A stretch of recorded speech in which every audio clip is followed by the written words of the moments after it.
ለየት ያለ ጥያቄ ነው። እዩት። 6 ሰራተኞች አንድን ስራ በ8 ቀናት ውስጥ ያጠናቅቃሉ።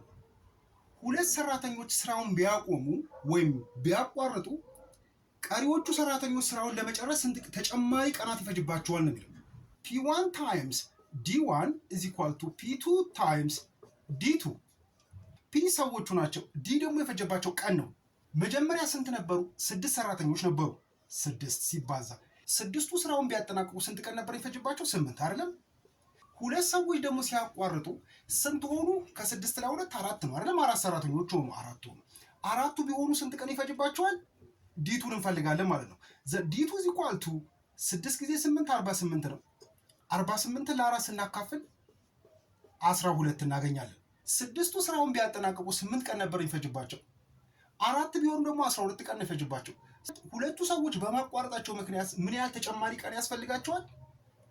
ከ12 ላይ 8 ነው የምንቀንሰው፣ ግን 4 ይሆናል ማለት ነው።